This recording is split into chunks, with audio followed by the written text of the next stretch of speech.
Mark found it in a dusty antique shop tucked between a stack of forgotten records. A tape recorder, clunky, heavy, with worn-out buttons that clicked too loudly.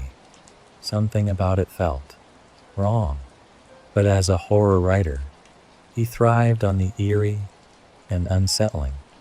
He bought it without a second thought. That night, curiosity got the better of him. He inserted a cassette and pressed play. At first, only static, then a faint voice, raspy, slow. "Mark," he froze. Mark sits at his desk. The voice continued, describing his every move. Mark's hand trembles as he listens. He looks over his shoulder. The room is empty, but he knows he is not alone. His blood ran cold. The tape clicked off. Silence filled the room. Then, with a mechanical whir, it rewound itself and played again. Mark leans closer. Too close. He shoved his chair back. The voice laughed, distorted, inhuman. "You should run." The lights flickered. His breath hitched. From the corner of his eye, he saw it. The shadow standing behind him, reflected in the darkened window. Mark had always been a collector of strange things. His apartment was littered with oddities. Old books with handwritten annotations, Victorian dolls missing their eyes, paintings whose subjects seemed to shift ever so slightly when he wasn't looking.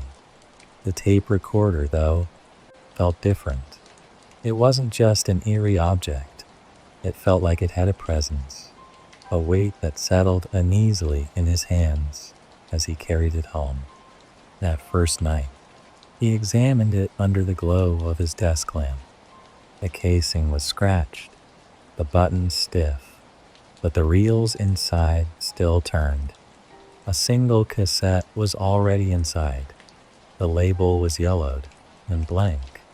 No indication of what it contained. He hesitated before pressing play. Static crackled. Then the voice spoke. It knew his name. It knew where he was. The words followed him, narrated his actions as if the speaker were watching from the shadows. When it whispered, "You should run," Mark's skin prickled with an instinctive fear. He turned off the recorder, his heart pounding, but that was only the beginning. The next night, he woke to the sound of something shuffling in the dark. The recorder sat on his desk, unmoving, but the tape inside it was rolling. He hadn't pressed play. He hadn't even touched it. The voice spoke again, soft and deliberate. Mark turns over in bed. His breath quickens. He listens. He wonders if the voice is real. He tells himself it isn't. But Mark, a pause. He could hear his own breath in the room, mirrored by the whisper. He bolted upright, his lamp flickered. Shadows stretched unnaturally long against the walls. He turned off the recorder, but the tape kept moving. The voice, now distorted, almost amused, muttered, "It's too late. You should run." Over the next week, the recorder became a parasite in his life. He tried to throw it away, once in the dumpster behind his building, once in a river 3 miles from his apartment. Both times, he found it back on his desk the next morning. The whispering continued, but it no longer just narrated his movements. Now it told him things he hadn't done yet. Warnings, prophecies. Mark will wake at 3:15 a.m. to find his front door open. Mark will hear footsteps that do not belong to him. Mark will see the thing in the hallway, waiting. He tried to ignore it.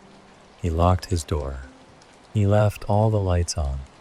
He refused to listen to the tape.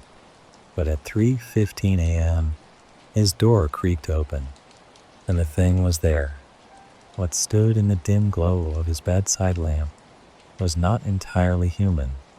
It was tall, too tall, with joints that bent at wrong angles. Its face was obscured by something like smoke, shifting and writhing. But the eyes, deep, hollow voids, locked onto his. It didn't move. It didn't need to. The recorder on his desk clicked on by itself. "Mark," the voice cooed. "Please now. You should run." He ran.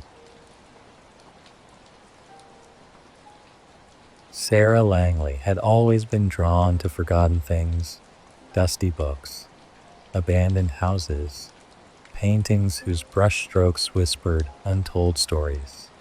As an art teacher, she believed every piece of art carried something of its creator within it. That was why, on a rainy Saturday afternoon, she found herself inside a dimly lit thrift store, sifting through a clutter of old frames and canvases in the back corner. Her fingers brushed against something rough.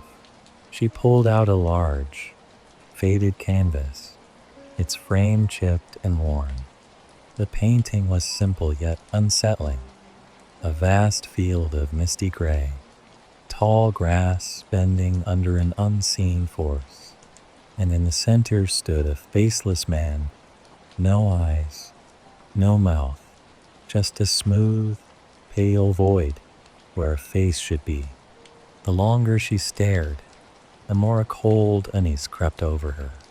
"Creepy, huh?" The store clerk chuckled behind her. "That one's been here forever. Nobody wants it."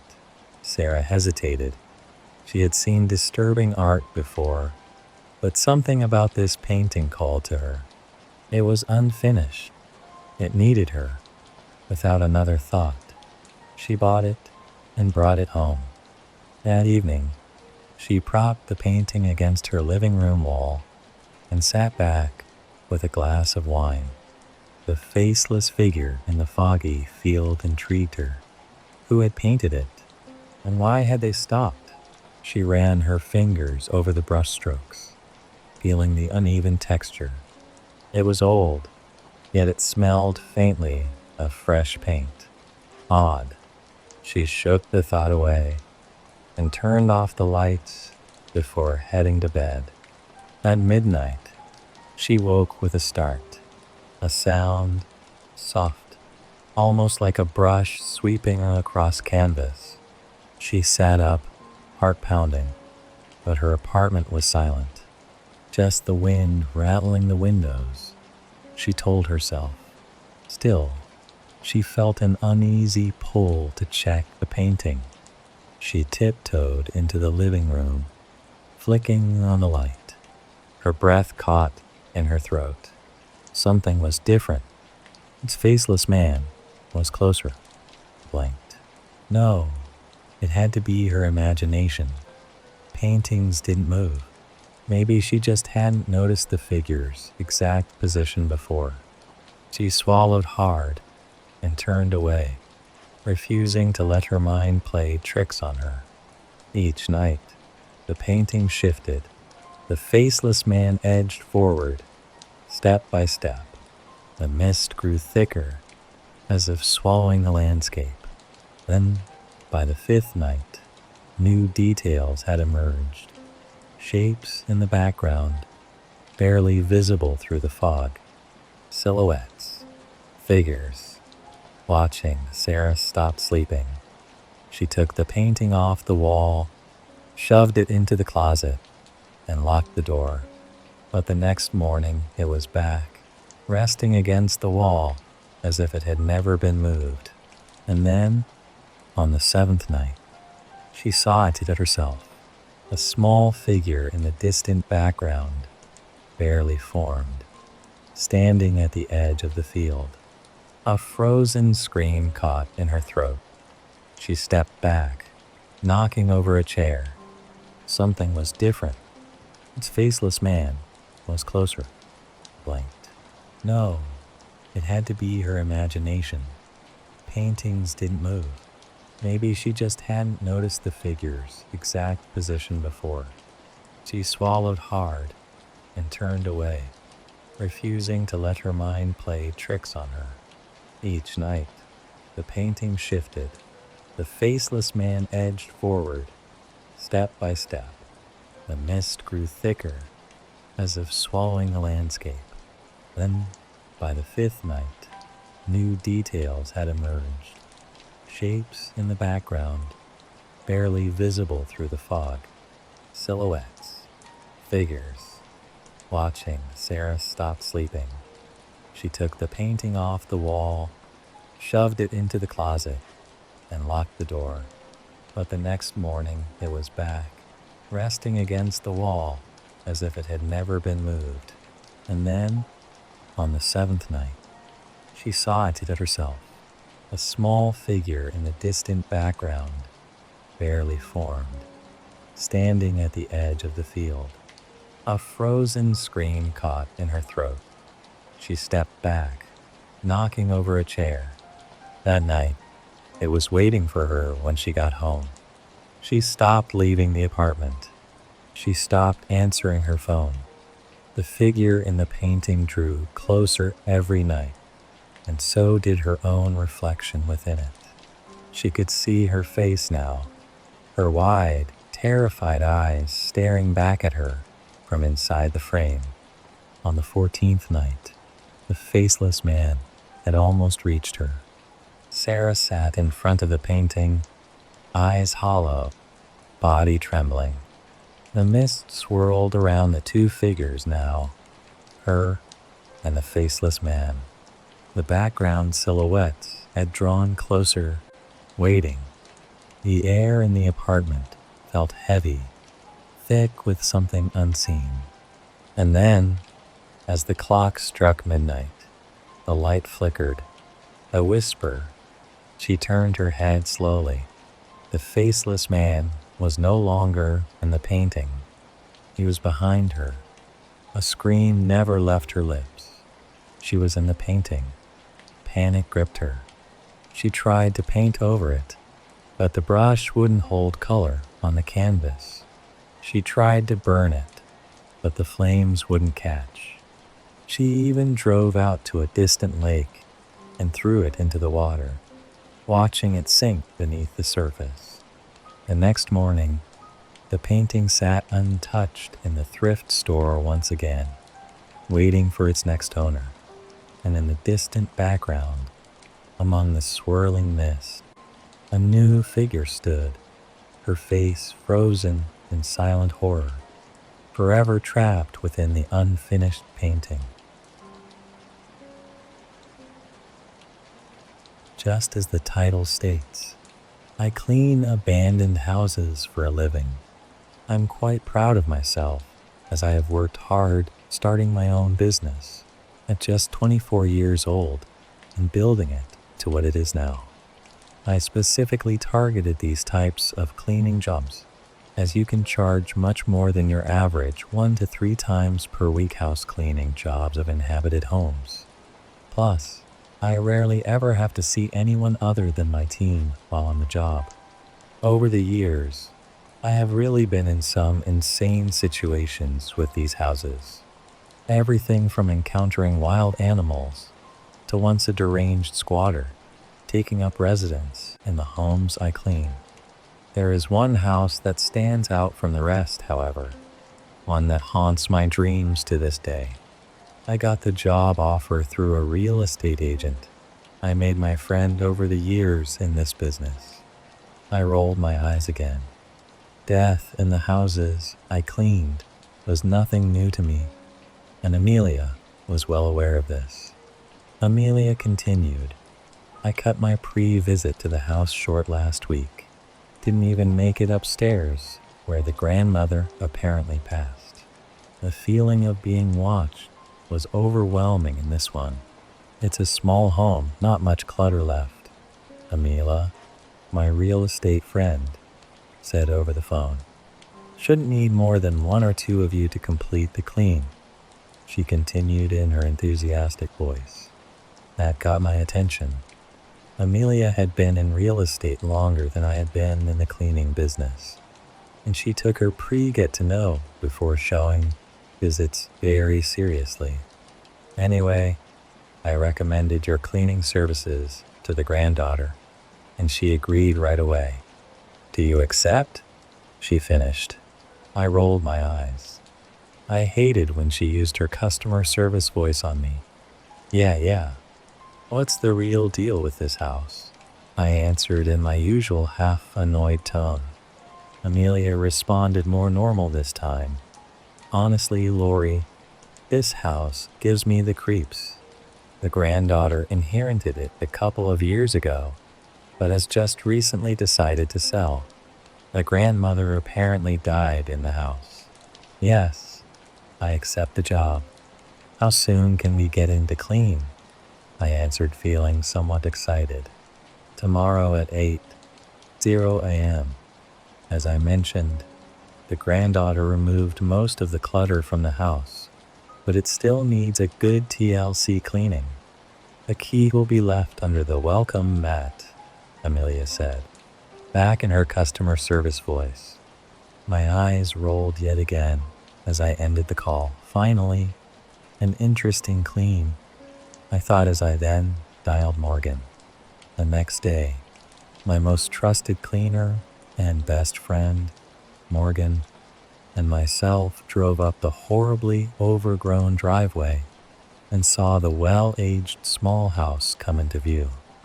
Surely, they will need to hire an outside maintenance and renovation crew, I thought as I climbed out of my cleaning van.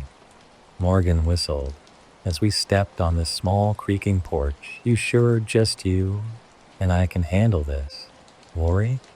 Morgan asked as I fetched the house key from the weathered porch mat. If the outside is anything like the inside, we need the whole damn team, Morgan stated as she stood behind me. Amelia is over the top, but would never underestimate a cleaning job, I answered as I slid the house key into the old lock and turned until I heard the lock give way. I then pushed the door open as it made the usual ominous creak.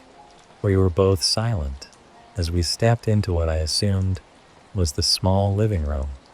The musty smell of a far too long closed-up house filled my nose as my eyes scanned the darkened room. Just as Amelia said, not much was left in the room.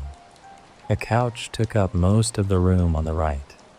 A small wooden coffee table sat directly in front of it, coated in a thick layer of dust. I noticed a few photographs still clung to the walls. Let's get the supplies from the back of the van and get started, I said over my shoulder to Morgan. I have dinner plans and want this done long before. A bit later, I was scrubbing the dirty windows of the living room while Morgan opted to start upstairs. Lori, I heard Morgan call from up the stairs located just behind me. What? I called back. It was silent for several minutes as I waited for a response. I felt my aggravation growing as Morgan did not respond. I threw my rag on the floor and wiped my sweating brow as I turned and headed towards the stairs.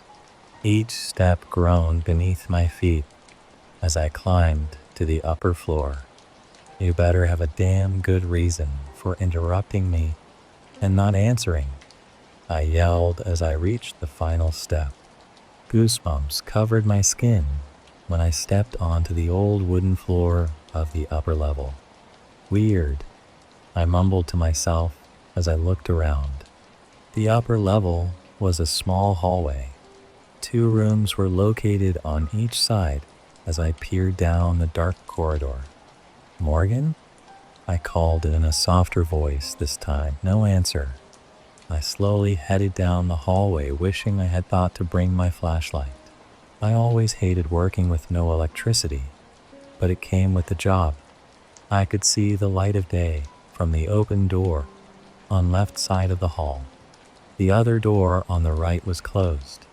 As I looked into the open door on the left, I saw Morgan standing still looking at the bed located on the far side of the room. It moved, Morgan said in an almost whisper. Huh? I answered as I walked in and stood beside her. The bed. It moved on its own while I was cleaning the floor. Morgan said, still staring down at the bed. I then noticed the bed was crooked now.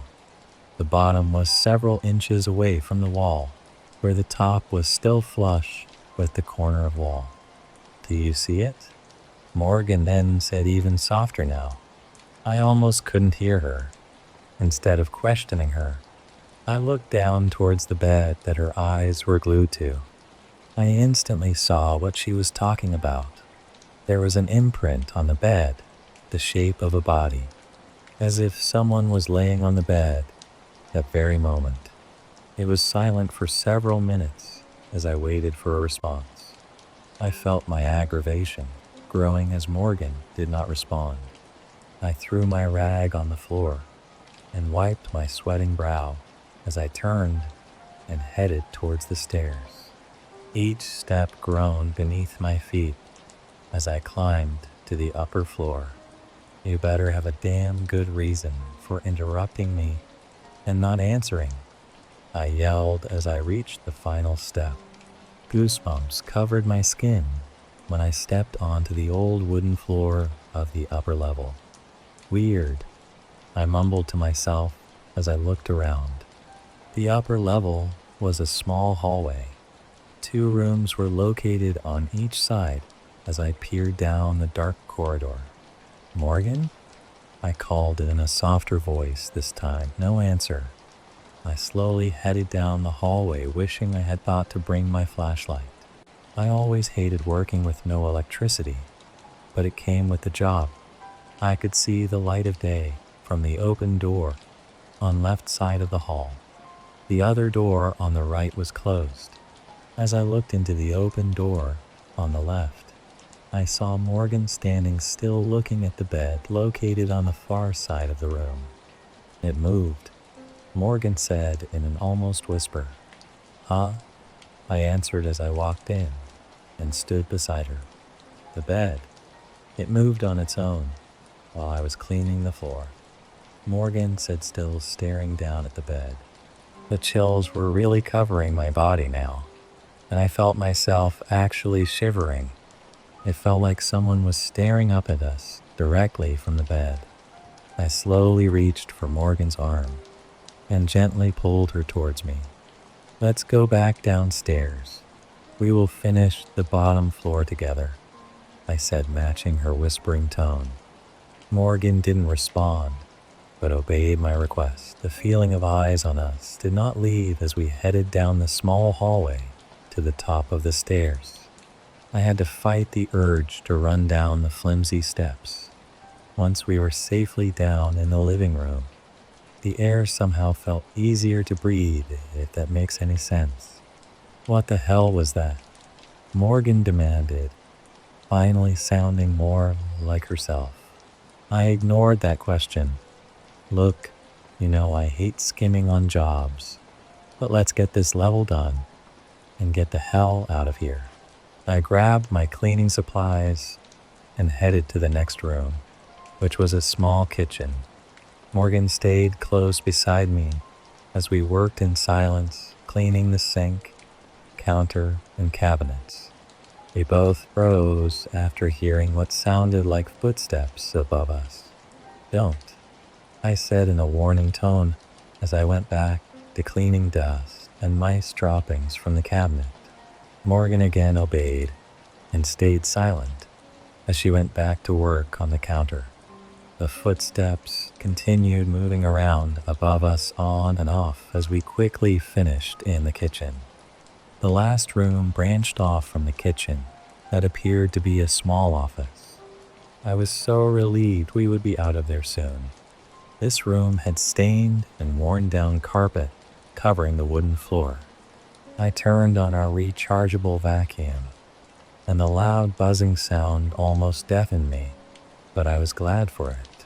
Working in eerie silence was not normal for us, as we usually chatted and listened to music but I was too rushed to fool with conversation or a playlist right now. What the actual hell?